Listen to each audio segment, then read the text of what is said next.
Hello, good evening everybody, and welcome to the Ask Andy Northfield edition, because our Mayor Andy Street is doing his virtual Ask Andy events around the region at the moment, so you get an opportunity to ask him the questions that you would like to know about his plans for our region in the future.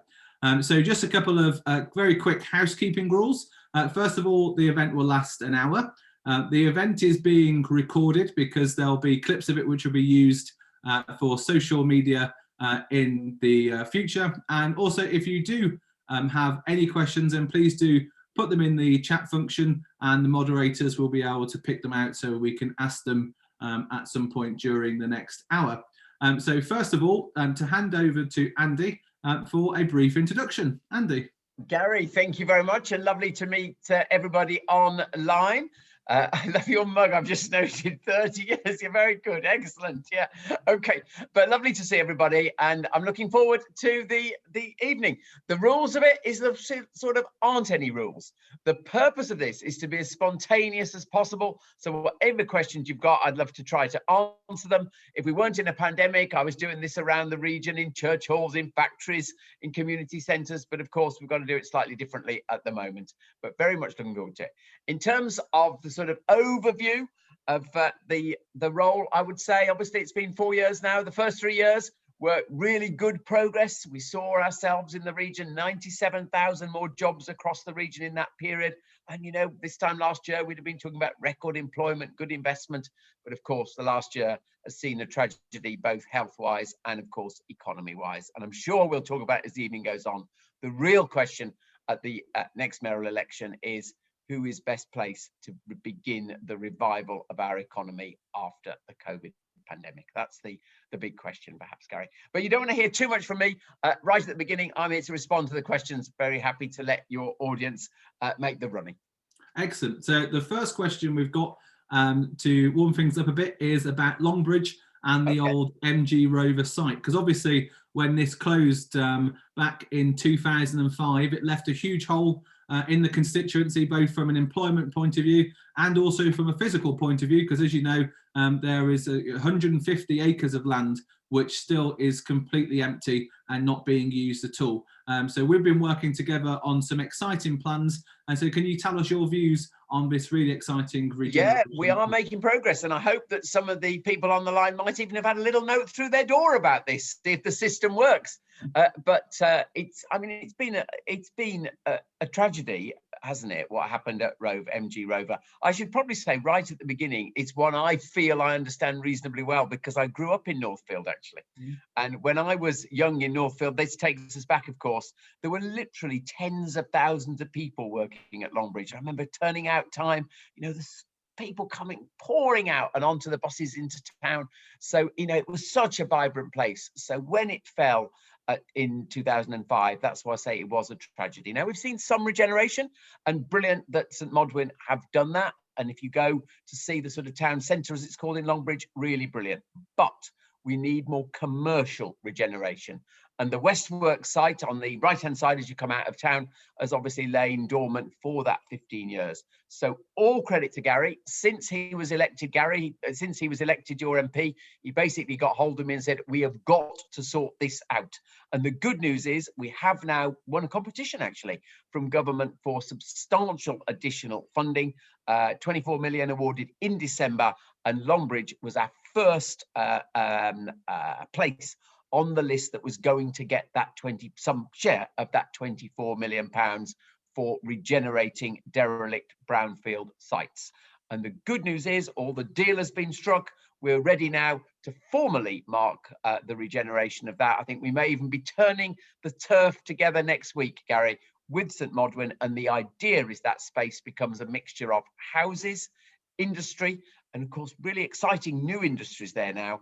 And of course, also some green space as well, really put a green lung in there. So it's very exciting that we've finally won that funding. So that regeneration will definitely now occur. And most critically of all, that will provide new sustainable jobs in Longbridge.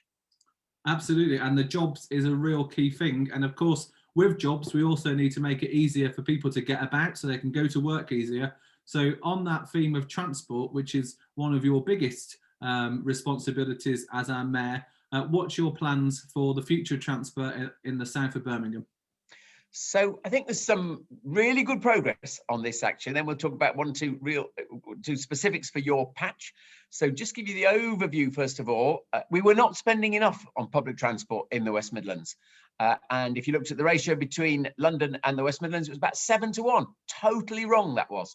But the really good news is the amount we're spending now on capital, we're spending on transport investments is 5 times more than it was the year before I was mayor. 5 times increase. And every single project we've had to lobby away at government to win the cash for that, or of course put our own investment into that. So some of the highlights, the hot new news is particularly for residents of Kings Norton, is that we have now finally got all the approvals, all the cash for the reopening of the Camp Hill railway line. So running from Kings Norton up through Sturchley, through Sturchley, Kings Heath, Moseley, into town that way. Those stations will now be built and passenger services will run from the end of 2023. That line closed by Dr. Beeching in the 1960s. So it's brilliant that we will have that. Gary's always pushing me on why aren't the trains running through to Longbridge? So let me just give a bit of an Anaraki answer to that point. To run beyond Kings Norton rather than turn around at Kings Norton, we need to do some works to the track there. Actually, anyone's looked at Kings Norton station, you can see it's a sort of separate, the 2 platforms on either side from the centre. We need to change that configuration, and that will cost us another big chunk of money, but we will intend over time to get it extended through to Longbridge as well. But it has to, just to get the initial service run, turn round at Kings Norton. So that's probably the best piece of news. The second really significant thing, I think, for South Birmingham is the continuing expansion of the metro.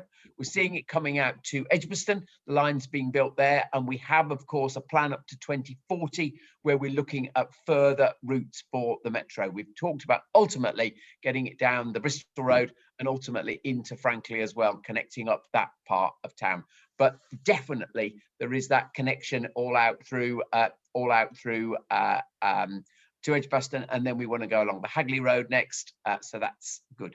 And of course, another thing that we're working on is, of course, the cycle routes. We're just about to bring the whole cycle hire scheme to Birmingham, and of course, the cycle route coming out as far as Selly Oak on the Bristol Road. Then we will be looking to extend the cycle scheme out further into your patch, Gary, with the cycle hire scheme as well. So a lot of investment in South Birmingham. Excellent. That's really good news for everybody across Northfield and Kings Norton in particular on the rail initiatives. That's really good. Obviously, over the last year, most of our lives has been dominated by COVID. And so can I ask you what your plans are and what work you've been working on about making sure across the region we bring in more jobs and investment as we recover from COVID?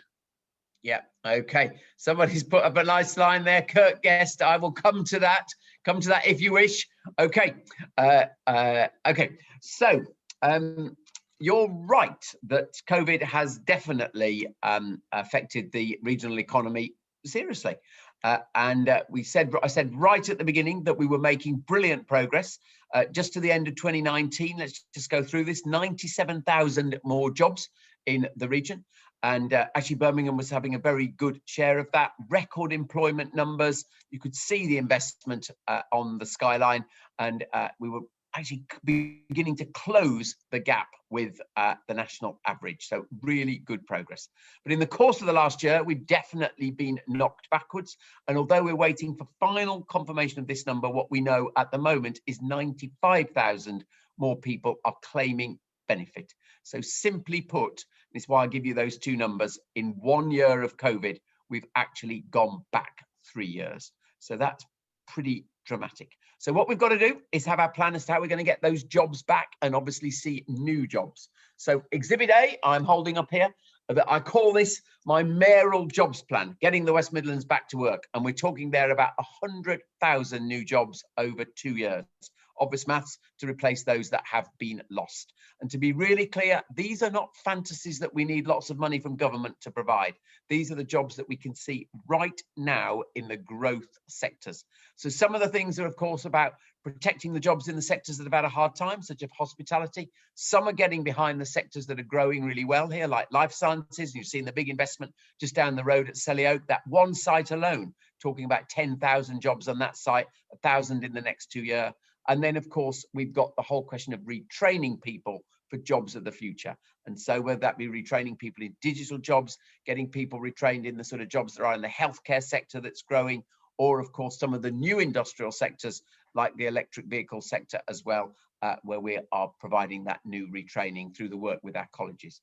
So the details all there if anyone wants to see it, but the critical point to make here is this is not the Never Never Land. This is a plan that we can see, and I believe very strongly, having been a businessman myself before doing this, is you must have a plan and have certainty, and it is all laid out in that for anyone to examine.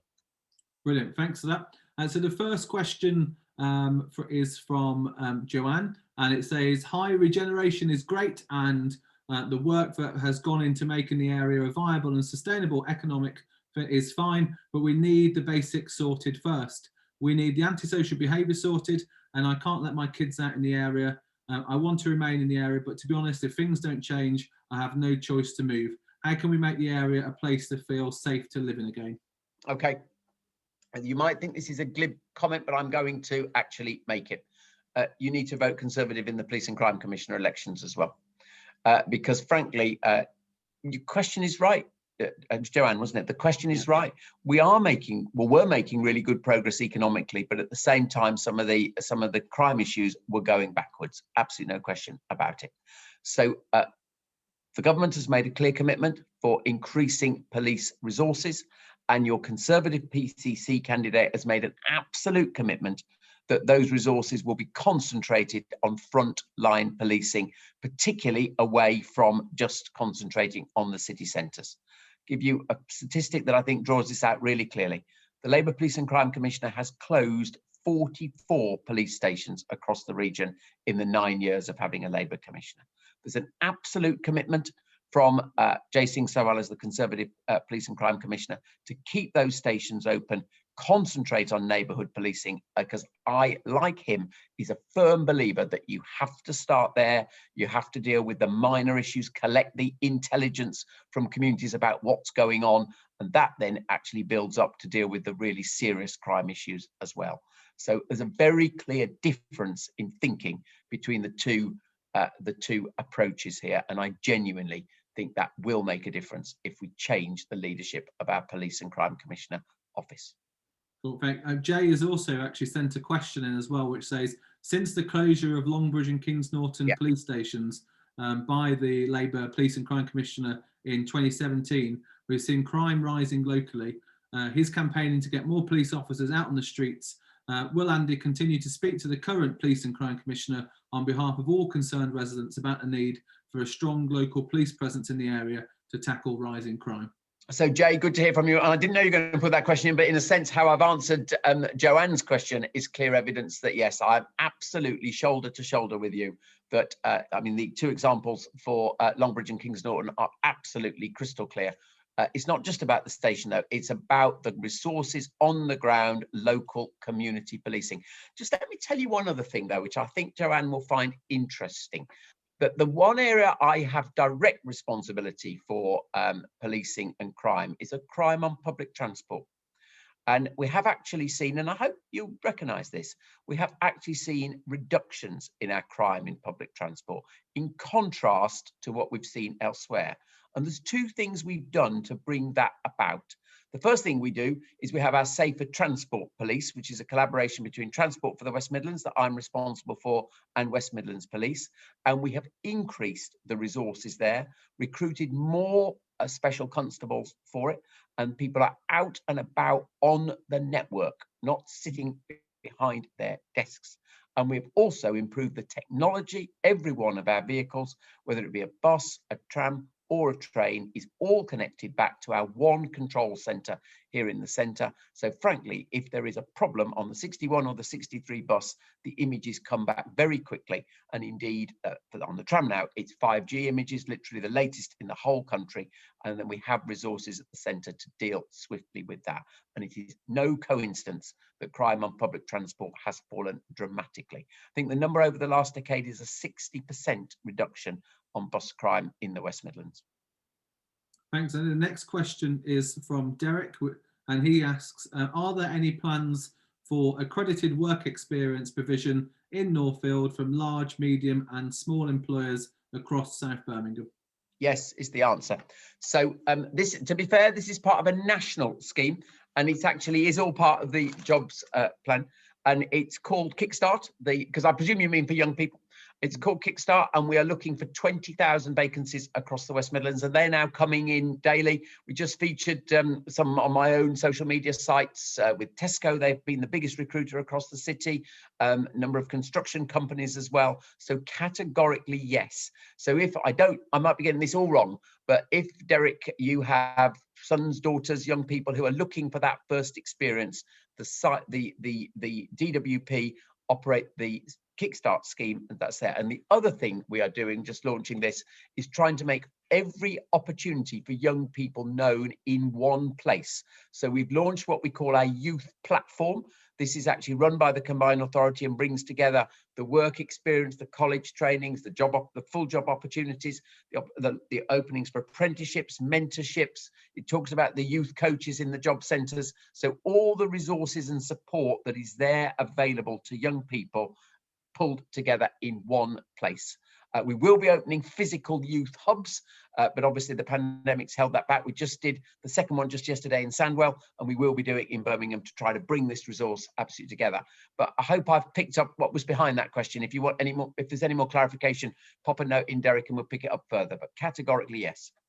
Great. There's a very specific question here from Hayley.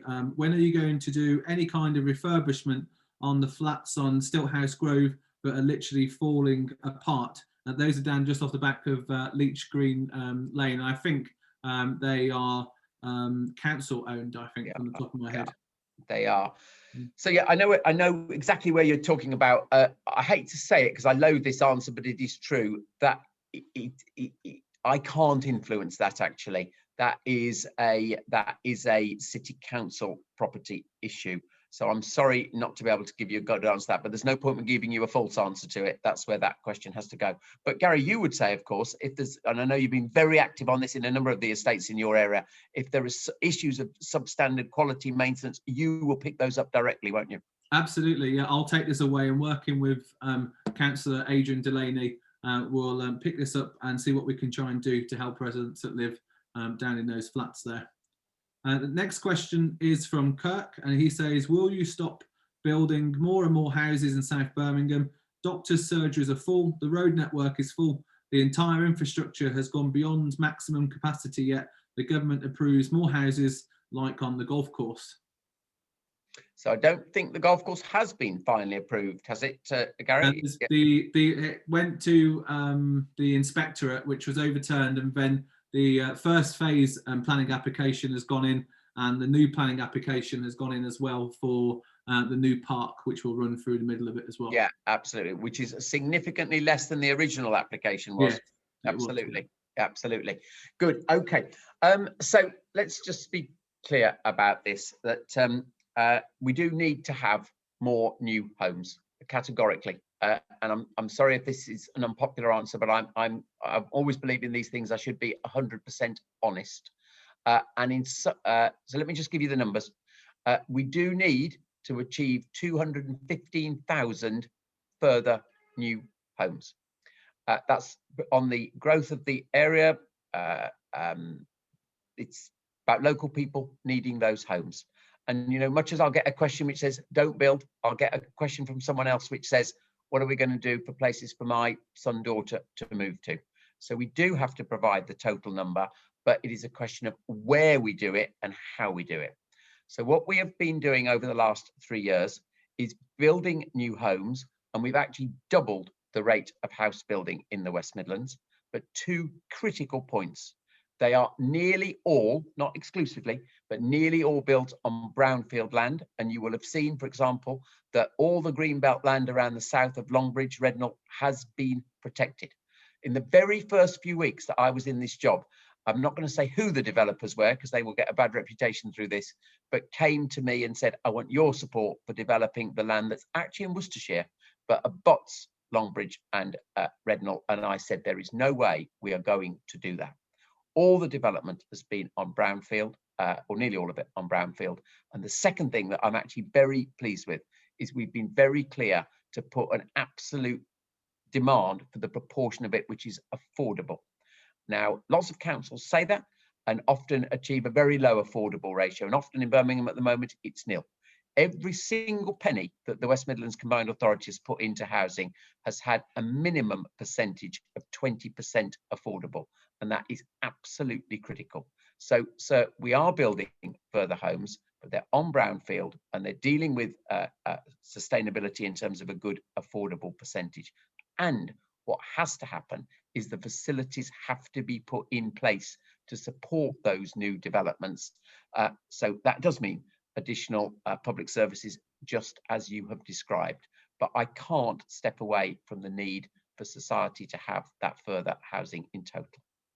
And as you say in a previous point you made about increasing capacity on trams and cycleways, that's exactly the sort of thing we need to be doing to be relieving the pressure off the road network, which will help out. But then also with issues like doctor surgeries, which lots of people talk to me about locally, is a problem. That's why me and you can campaign on these sorts of things to make sure that we can get new doctor surgeries opening up locally, and hopefully we're going to do some kind of work on this in the future. Yep. So we can add more capacity locally so people can get a GP appointment much easier as well. Spot on. The next question is from Jean, and she says, what's happening about the Bristol Road and the unnecessary bus lane? And I'm sure you'll remember that we had a 2,700 person signed petition about this, and it's been rumbling on for quite a while now. Yeah, quite right. So Gary's been brilliant on this. I also personally took this up with the cabinet member for transport in Birmingham, and because it is totally unnecessary. You're absolutely right. That section of the Bristol Road, I think it was probably just the best traffic flowing place in the whole of the city. You know, if ever there was a place that didn't need a segregation, there it was. And there were also some really practical points that have been made by a number of residents in that area to me about the dangers in the new road, the dangers in using it. So I'm very clear that it was not necessary, but to be very honest, the City Council are currently insisting that they maintain that lane. So we need to keep demonstrating A, why it wasn't necessary, and B, why there are the present dangers with it. Great. Next question is from Roxanne, and she says, can we not buy land and place allotments on them, but serve the environment, but also for those people that might want to run stalls in Birmingham? So we've still got a couple of allotments which are local. So we've got one down on Bristol Road South, and one not far from me, two just round at the back of Coney Green Lane, I think. And so these are things which I'm not too sure what the demand is for the take up of these, because there's a bit of a mixed. Some places are empty, other places have a waiting list. Extremely high. Yeah. So is there anything? Do you have anything to say on that, Andy? Well, I would say they've got to. I'm not quite sure what the question is. I know what I think about them generally, but I'm not quite sure what the question is after, because my general observation would be two things. Number one, normally they're in very high demand across the city. And I get that because it's wonderful activity for people to be on that allotment. And of course, it's green space. And let's be clear, I am committed to maintaining the green spaces.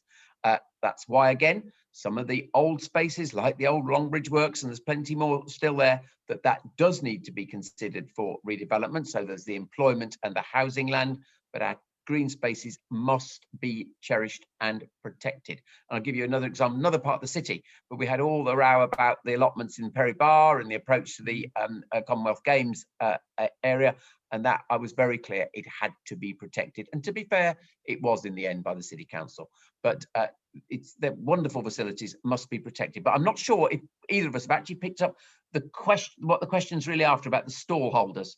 Yeah, so it's about trying to look at opportunities for people to grow stuff and then sell them, I think. So that could Oh be yes. something we look at for like a future plan in Northfield, about trying to open up space where people can have small little stalls where they'll be able to do that Yeah. sort of stuff. Now I think this is really interesting actually, because one of the, if I can put it this way, one of the positive effects of the pandemic in a terrible situation have been just one or two things that actually have been probably changes for the better. And one of the changes for better is people want to shop and sort of remain local and do things without having to go on long journeys. And actually, I think that is a really important idea for local high streets here. I was lucky enough 2 Saturdays ago to go to Moseley Marketplace, I love personally. And there were examples of exactly what you're talking about, local producers there. And it was just so vibrant, really, where the community came out to support that. And I would love to see that in Northfield. And I'm sure you have a brilliant, I know you have a brilliant bid in Northfield, but actually to get behind that is, I think, a first class idea. And actually, I think it's more likely to succeed now than a couple of years ago, because of that whole sense of people wanting to support their local immediate community. Absolutely. And I think if my memory serves me correctly, this Saturday is the second Saturday of the month, which means the market will be open in Kings Norton Green as well. So Yeah. if anyone wants to help support local traders, please do pop along to that. Yeah. The next question is from Mark, and he says the refuse collection and recycling service has got progressively worse. Complaints go unaddressed, bins are left scattered across the road, rubbish dropped whilst emptying is left on the floor. The council service standard says excess cardboard will be taken but never is. How can we hold the council accountable to improve matters? Yeah, well, I'm really glad this has come up, because I said earlier, lots of things I think are making progress in Birmingham, but this definitely is not. And frankly, it's something that shames us. I was driving round, it was East Birmingham yesterday, just looking at this, and I was just thinking this genuinely is terrible in Birmingham. And it doesn't need to be. You only have to go to neighbouring councils and see a distinct difference. It can be much, much better. And as a resident of Birmingham, I'm actually quite ashamed of it, if I'm really honest. So what has to be done? Probably I'd offer you a few ideas. First of all, you can set up groups that can make a real difference in terms of pride in their own communities. I know your local councillors do this. I was with Adrian out doing litter picking out in Rednall.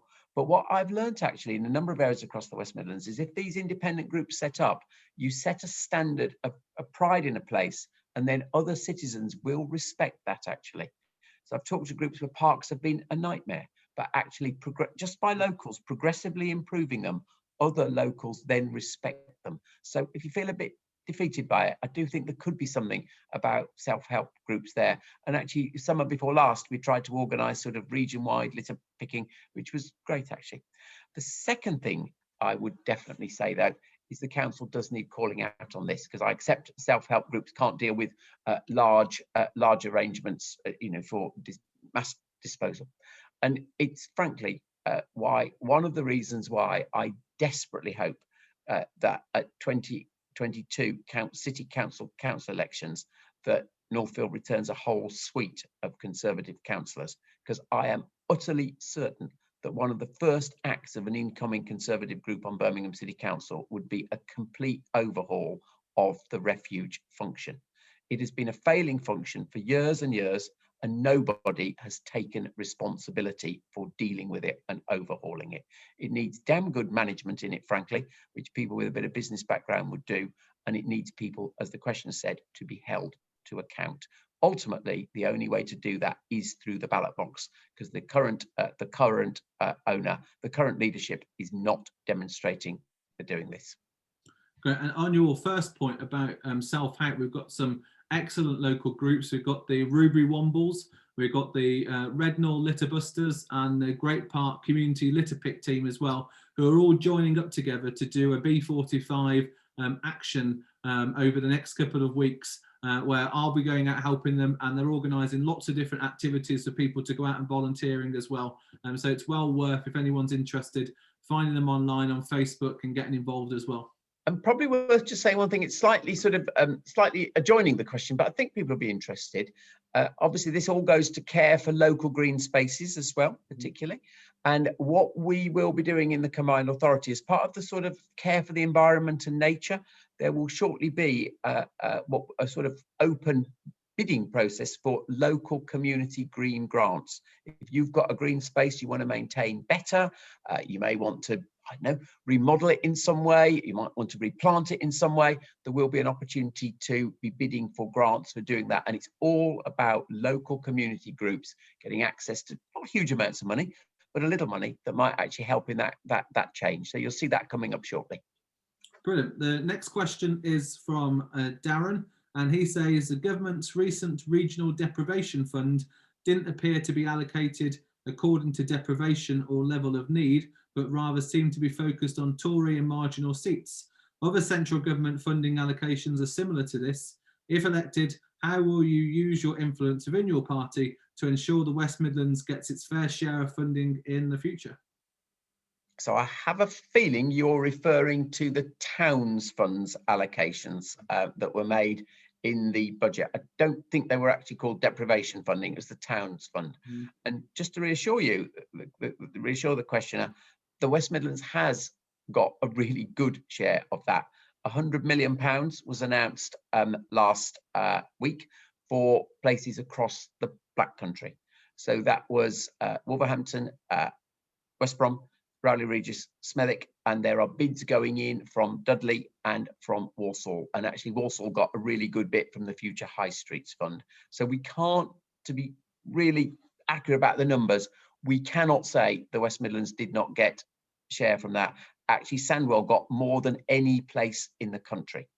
It is true to say, though, that Birmingham was not eligible for that funding.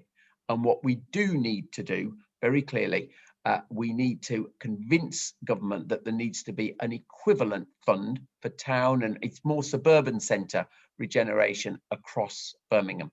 And that's what we will also try to do in the Combined Authority. We will have a clear commitment in my manifesto that we will have a fund that allows areas to develop their plans. Now, it can't give 100 million first off, but it can critically help places get their bids ready so that when there are further calls for bids from central government, we are ready and waiting with brilliant schemes. And often it's getting that pipeline ready, which is actually the limiting factor. So we will try to deal with that to prepare then. And the next government fund, by the way, is called the Levelling Up Fund, which has been agreed, the criteria for it, and to reassure the questioner, Birmingham is in the first priority for that Levelling Up Fund. So there will be an opportunity to apply there. Great. That sort of neatly follows on to the next question, because it's about city centre growth and also suburbs, which this is from someone called Anonymous. It says, you say that 100,000 jobs will be created in the next few years, but the West Midlands is a magnet for startups and many young people will relocate here for career progression, especially after COVID is over. You want to make city centre vibrant with lively restaurants and bars. Surely at this point, the inner city housing stock must be addressed with all developments affected by the building safety crisis remediated. How are you and Gary going to ensure this takes place? Okay, there's about 5 different questions in that one, but I think where, and then maybe we'll come back to hospitality and bars and all of that and regrowth there. But I think where it goes is to the cladding piece. I think that's where it's heading. And I hope what I'm about to say is an accurate reflection of it, because I know there's someone on the call, because I've seen the names, who has been one of the heroes of this whole organisation. There's an organisation called Brumlag, which is the campaigning organisation for Birmingham properties, and actually stretching a bit beyond Birmingham, 1, 2 in other parts of the West Midlands, for trying to win the argument for funding to support the cladding crisis.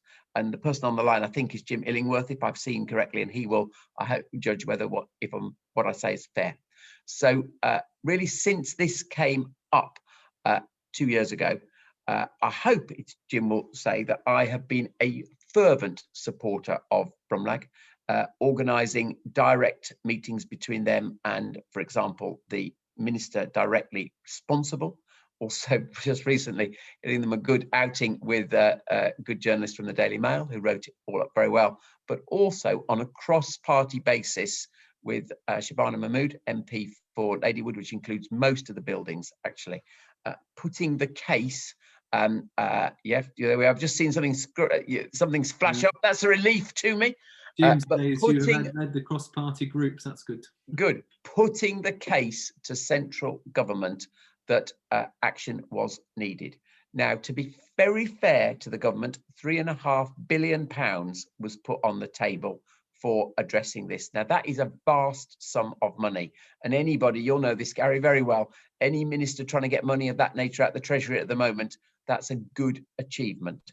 But this may surprise you, it is not a full answer, because some of the issues go well beyond cladding. They go to the nature of the insurance market while we're waiting for this. They go to what's being paid for these terrible waking watches where people have to pay for 24-hour security cover. And it also, of course, goes to other defects in fire safety building, which actually has got nothing to do with cladding. It's just that the focus on cladding has revealed all of this. And what we need to continue to do is work with the ministry on finding solutions to those elements. And I've actually got in my hand here a letter to send to the Secretary of State, co-written by me and Bromlag. So it's a live campaign that we've got to keep going. So yeah, it's a very important question, but I think it's a really good example of where someone doing my job, in a sense, can be free to work cross-party and pick up issues that if you're whipped in government, it's that little bit more difficult to pick up in a neutral way. Excellent. The next question is from Keith, and he says, good evening. What effect do you think that the introduction of the so-called clean air zone will have on retail and other businesses in the city centre, and what knock-on effect this will have on the surrounding areas? Interesting question. Okay. So the clean air zone didn't need to have a particularly damaging effect on business in the central zone.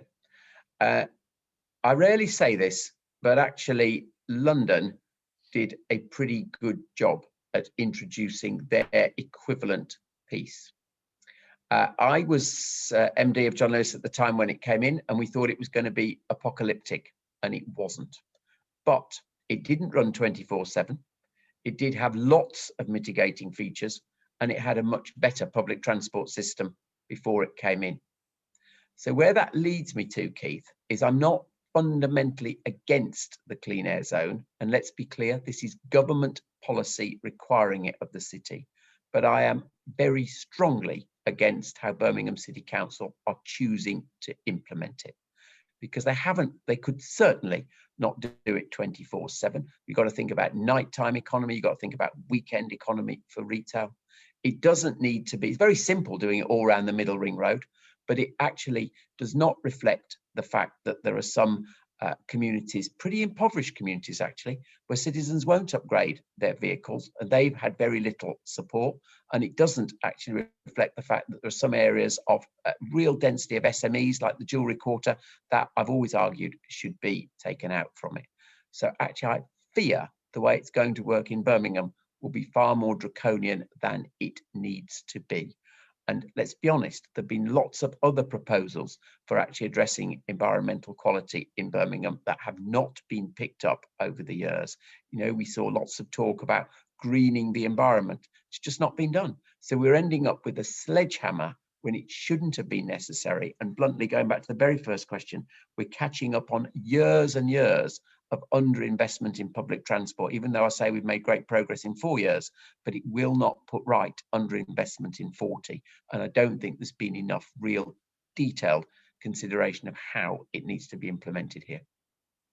Great. Next question is from Paul, going slightly back to fly tipping. He says, what pressure can we put on the council to tackle fly tipping? More prosecution is needed. What pressure can be put? I would say that the pressure that councils respond to is the pressure of great stories in the press, and they hate it, frankly.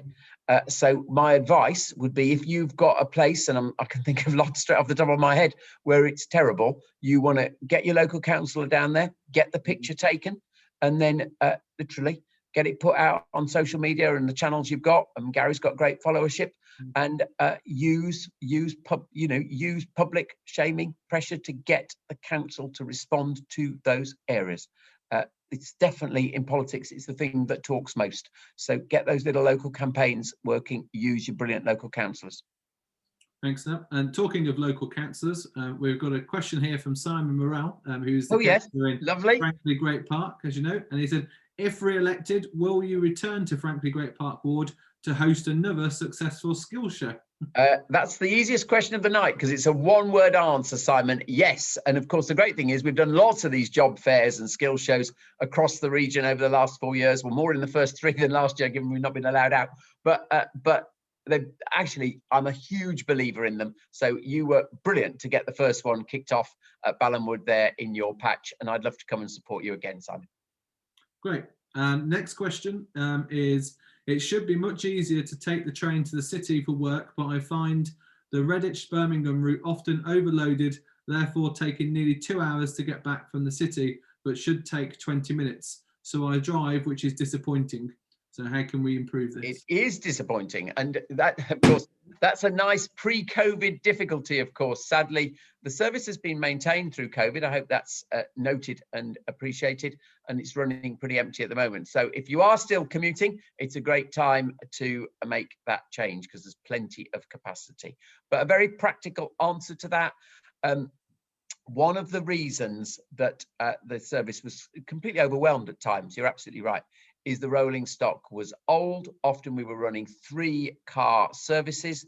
And the good thing is, and I hope you've seen this on some of the leaflets, there is a complete new set of rolling stock being manufactured. I've been to see it last summer up in Derby, manufactured in the Midlands, and it's actually now in the process of being delivered and will come into service this year. And it will have a 40% increase in capacity. All the timetabled services will be 6-car trains.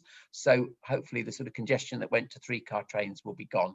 So that comes in, and that's a definite benefit of the new franchise of West Midlands Trains. So there we are. That's coming to the Cross City line later this year. And one of the most congested places on the Cross City line, of course, was University Station. I don't know whether you're referring to using that at all. We're, of course, completely rebuilding that station. I was there yesterday, and that will be, well, it'll be a graceful entrance for the university and the QE hospital site. And I know that was a pretty awful customer experience at that station, actually. So, yeah, that hopefully will persuade you out of your car. And of course, one of the other things we've done, the car parking at Longbridge just was not good enough. And residents, I know Debbie Clancy was always telling me about this, residents complained about, people parking in residential roads because the car park was so small at Longbridge station. And of course, what we've now built it just and got it ready for opening just before the pandemic, not yet opened, of course, is that 6-story, multi-story car park at Longbridge station. So hopefully that will draw people to park easily and then go in on the train rather than have to drive in. And of course, the clean air zone charge would await you if you went in that way. So honestly, sir, I think lots is happening to improve your journey, and I hope you'll then consider the public transport. Great. Next question is from Jean. Now, this area isn't anything to do with any of your responsibilities, so I'll probably say something on it. But says, Andy, can you keep the system of booking in for Lifford Lane tip? This helps traffic flow tenfold. It's been a great system currently. So a couple of months ago, myself and our local councillors, Debbie, Adrian, Eddie and Simon, we're all down there and had a look at, because some of the tailbacks were absolutely horrendous. And we got this new booking system, and I must say it does work really well. As you know, I've moved house recently, and I spent near enough every Saturday during January there getting rid of lots of boxes and rubbish of stuff we didn't need, and it does work perfectly well. So hopefully this is something that we can definitely have a look at in the future to see if we can keep, because I do think it works. Next question is from Paul, and he says, good evening, Andy. Can you give us some details of your plans to reinvigorate the high streets after the effects of COVID, especially areas of South Birmingham have been hit hard? And I know that Paul Smith is particularly interested in Wheelie Castle as well, and around Wheelie Castle Square. Ah, interesting. Yeah, very well, historically a very vibrant shopping area, really Castle Square. Okay, so as I say, I do think there's an opportunity for local retail centres because people do want to stay local, not make long journeys. So not all is negative actually here, but some specific ideas. And the first one I'll mention, but I don't think it applies particularly to Wheelie Castle when you think of the layout of it. Some of the retail space in some centres will definitely be converted into residential. And that is good, actually, because it will bring custom into the high street. Not quite in your patch, but there have been some very tasteful developments in Harborne High Street, actually, and that brings demand. And I think we will actually see some of that in some more of the South Birmingham high streets, actually, and that's good and sustainable. One of the things I want to see, and again, hopefully we could fund some of this, is this whole idea of sort of startup business hubs on high streets. We've got a brilliant startup community in Brum, a wonderful one, again, not in your patch, but we could bring it in, is in Moseley, in the old post office building there, fully let, new businesses starting there, then moving on into the rest of the community, taking bigger premises. That's good. And then the third thing about high streets is, of course, public services. And you might think this is an odd link, but I think it will get people thinking. One of the sort of dreadful features of COVID has been the way in which it's affected different communities differently. And we know that some communities are just not going for all of the scans and checkups they should be having. Now, if you have to make a long journey to a hospital, no surprise. So we're having active discussions with the trusts about actually bringing sort of remote testing units out, taking on maybe derelict retail premises, turning them into those, because actually I'm sure that more people would just pop in for those testings if it was somewhere they went naturally. So there are some questions about change of use. The other question, though, has to be about business rates, because it is not right that retailers on, let's say, Northfield High Street or around Kings Norton Green are paying exorbitant business rates when the internet delivery firm down the road is not. And I have been lobbying fervently. I've been to the Treasury Select Committee, talked to Treasury Ministers about that change coming, because it does need to come, because it will protect our high streets going forward. So there's something about shop local, something about different uses, and maybe actually, again, these sort of whole ideas of temporary uses as well, maybe community arts groups and things coming in, that type of idea. And then there's definitely something about the financial challenge. And of course, one of the good things the Chancellor did is he did extend the temporary business rates relief for retailers as well, which was very valuable in this last budget. Thoroughly welcome. Excellent. Next question is from John, and he says, I'm a great fan of going to the cinema, and we have a great cinema at Ruby Great Park.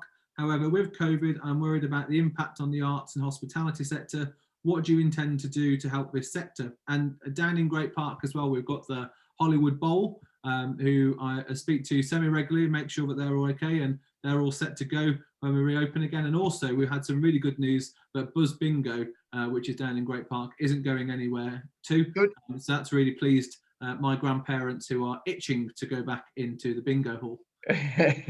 Brilliant. So I think the first answer is make sure that everything can open safely. And that's probably the single most important thing. And we're making great progress in that respect. But let me just put a perhaps slightly controversial thing out there and see what people think. But I think this is what will have to happen. I do think as we get back to all going to these big social places together, we're just going to have to demonstrate our either vaccination or, of course, having a recent test. And my personal view is that people will be up for that. And this whole notion of we've all been in this together, the final element of this all in it together is us all showing our test results, so that actually you can all go and sit round in a place together for an evening. And personally, I think we are going to have quite a tricky conversation about this, but I shall certainly be on the side of encouraging that, because I genuinely think that's in the sort of spirit of collective responsibility that we've all seen. So that's the first thing. The next thing, of course, is about what are we doing to support support art more generally. And of course, the truth is that the big money has come from the government here, and there's been huge investment in our big cultural institutions. And you should know, because the question came earlier on, has Birmingham done well out of government funding? It has done brilliantly for cultural recovery funding. So whether it be theatres, ballet, music, and not just sort of classical music as well. Some of the new young music venues as well also had great support, so that we've had a huge amount of cash. I think it was £16 million for our venues in Birmingham to support that. So there has been vast support to see that through. And my own bet, by the way, Gary, is that that sector will bounce back very quickly. I think we're all itching, like your grandparents, to get back to that sector.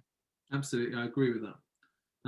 Next question is from Jane, and she says, Andy, I have seen many good training opportunities funded by WMCA, but I feel often a lot of people aren't aware of them. How can we spread the word more about the opportunities out there for people? So I think I mentioned earlier on the Youth Hub. That's the whole purpose of the Youth Hub. It's for young people. It's to let them know about that. And of course, if you're thinking of particular things that WMCA has put together, let me tell you about the sort of work we did. Right, Kirk's put something else in. Right, there we go. We'll have a debate about that if you wish, sir. Okay, so let me give you really specific examples about this, what we're doing, and the way we've tried to publicise it. It's not the sexiest title, but it's called the Sector-Based Work Academies, working with all our colleges. Of course, includes South and City College in Longbridge now, to actually put together training programs for each of the sectors that is growing. So I talked about construction, talked about digital, I talked about healthcare, and all of that is available in a sort of one-stop shop online with each of the colleges. So if you don't have to be just a young person, this is for adult learning as well, that you can go and get retraining there as well. So we try our very best through all of our communication channels to make it known what we do, and particularly successful over the last couple of years. We did a branding that we called WM Strong for young people in perhaps some of the toughest communities in the city, to try to make sure we used all the sort of social media groups to try to make sure people knew exactly what was on offer, for example, over the school and college holidays. Excellent. And the next question is from Roxanne, and she says, can we have a local agency that deals in signing authors and artists looking for work? This could be something brand new, possibly run by volunteers at first who hope to gain experience. What a lovely idea. Pretty good idea, isn't it? What a lovely idea. So I'll tell you where I think we could feature this. What we've done in the Combined Authority, again, it comes back to this publicising things and this role that we have in pulling things together. At the beginning of the pandemic, one of the first things we did was set up what we called a community hub. Now, you might say, oh, a load of jargon, but we've now got over 500 organisations on there, which if you want to know what's in your immediate local area, what's your area of speciality, you can go on there and check that out. So I would love to publicise something like this if set up by volunteers in a local community in Northfield, Gary. Brilliant. And the next question is from David, and he says, hi, Andy. What can you do with regards to developers that have major contracts with City Council but refuse to acknowledge the issues with poor build quality of apartments, buildings they have constructed in the city? I'm facing huge costs to remediate these major fire safety issues that I did not create. So this is back to the question about Brumlag, and just again put clear evidence of what I've done about this. There is becoming quite an infamous building in the city called Brindley House, which is a dreadful example of poor workmanship. So I have personally had the contractor walk around it with me, and frankly, if there are other tragic examples, and that Brindley House is tragic, I would be happy to do the same and use my influence. Because if you think some of the contractors, and it's really what's behind the questioner's point, some of the contractors are exactly the same as the ones who are building HS2, building a new housing stock, building a transport. So I will step into that personally and use my relationship, in that case with the CEO of the company, to get their team to come and look at what they did. So we spent a very cold afternoon just after Christmas examining exactly what had been done in that position. And frankly, that's the sort of interventionist action that needs to be taken. Great. I've got no more questions here, apart from the latest comment from Kirk on dodgy graphs and moving goalposts. So I don't know whether you want to elaborate further. What does that mean? Go on. The medical certificates, I think, with about using venues. So I don't know if you want to say any more about that, which is posted in the comment. That was the last question we've had come through. Kirk said, I saw it just flashed up on the screen. I saw it. Let me put it up. What it said, I don't want to show my certificate. Yeah. Yes. So, okay. So let me be clear. I'm not asking you to show a detailed medical certificate or reveal anything personal at all. All I am asking you to do is to show that you have had a recent COVID test if you're not prepared to have a vaccination certificate. Some people don't want to be vaccinated. I hope that will be a tiny, tiny minority, but I do respect the fact it's voluntary and no one can be forced to do it. But on the point that this is a collective problem, then if you are not prepared to have that vaccination and then show evidence of that, then I think the least that fellow citizens can ask is you have a test before you go to, I don't know, a football match, sitting in a cinema auditorium, because putting it really bluntly, the last year has been agony for so many families and we've seen such sacrifice. I actually think it is fair to say to people there's a collective need here and we've all got to step forward to that. And I'm sorry if, Kirk, maybe you misunderstood what I said and disagree with me, but I actually feel very strongly on this, given what we've seen this city and region go through. To ask for that shared endeavour, I don't think is unreasonable.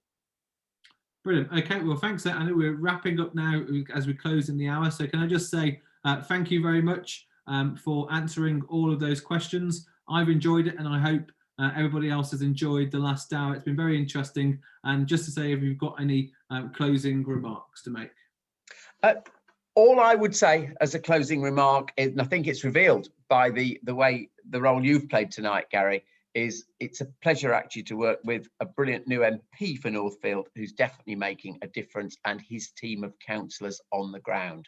And I think what comes out from so many of the questions is, yes, local councillors can do some things, MPs can do others, mayors can do others, and then our link into government. And so many of the issues, you need all parts of that chain to be pulling together. And I genuinely think in Northfield, we've now got a team that can pull together in that way and hopefully deliver change of the nature we've discussed tonight across so many issues. So thanks to everyone for listening. And if you do reflect and have another question, don't mind you popping it into into an email to my general web address and we'll try to get you an answer. So thank you very much for participating tonight.